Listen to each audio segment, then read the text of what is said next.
Psalm 119:45. I will walk in liberty, for I have sought your precepts. Psalm 118:5. Out of my distress I called on Yah. Yah answered me with freedom. Psalm 34:19. Many are the afflictions of the righteous, but Yahweh delivers him out of them all. Isaiah 61:1-3. The Lord Yahweh's Spirit is on me, because Yahweh has anointed me to preach good news to the humble.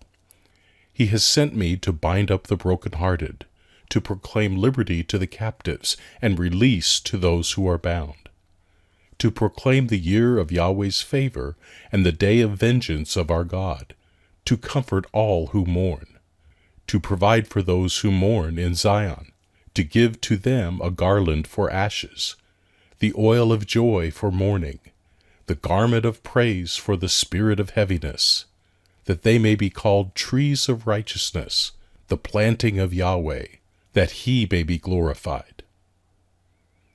Jeremiah 29:10-14. For Yahweh says, after 70 years are accomplished for Babylon, I will visit you and perform my good word toward you, in causing you to return to this place. For I know the thoughts that I think toward you, says Yahweh, thoughts of peace and not of evil, to give you hope and a future. You shall call on me, and you shall go and pray to me, and I will listen to you. You shall seek me and find me, when you search for me with all your heart. I will be found by you, says Yahweh, and I will turn again your captivity, and I will gather you from all the nations, and from all the places where I have driven you, says Yahweh. I will bring you again to the place from where I caused you to be carried away captive. John 8:31-36.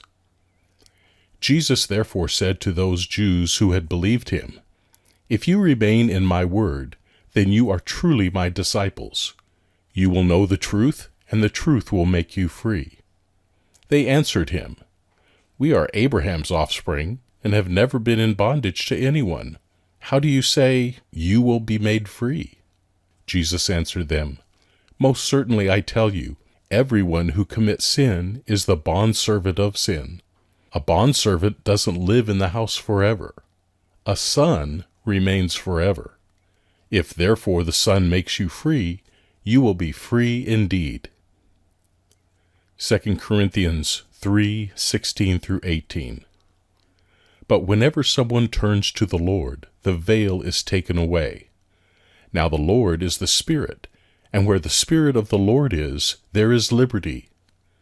But we all, with unveiled face, seeing the glory of the Lord as in a mirror, are transformed into the same image from glory to glory, even as from the Lord, the Spirit. John 8:32. You will know the truth, and the truth will make you free. Galatians 5:1. Stand firm, therefore, in the liberty by which Christ has made us free, and don't be entangled again with a yoke of bondage. Galatians 5:13. For you, brothers, were called for freedom. Only don't use your freedom for gain to the flesh, but through love be servants to one another. Romans 6:19-23. I speak in human terms because of the weakness of your flesh. For as you presented your members as servants to uncleanness, and to wickedness upon wickedness, even so now present your members as servants to righteousness for sanctification. For when you were servants of sin, you were free from righteousness. What fruit then did you have at that time in the things of which you are now ashamed? For the end of those things is death. But now, being made free from sin, and having become servants of God, you have your fruit of sanctification, and the result of eternal life. For the wages of sin is death, but the free gift of God is eternal life in Christ Jesus our Lord. Romans 8, 1 through 4. There is therefore now no condemnation to those who are in Christ Jesus, who don't walk according to the flesh, but according to the Spirit. For the law of the Spirit of life in Christ Jesus made me free from the law of sin and of death. For what the law couldn't do, in that it was weak through the flesh, God did, sending his own Son in the likeness of sinful flesh, and for sin he condemned sin in the flesh, that the ordinance of the law might be fulfilled in us, who walk not after the flesh, but after the Spirit. 2 Timothy 2, 6 through 7. For this cause I remind you that you should stir up the gift of God which is in you through the laying on of hands. For God didn't give us a spirit of fear, but of power, love, and self-control. Matthew 11, 28 through 30. Come to me, all you who labor and are heavily burdened, and I will give you rest.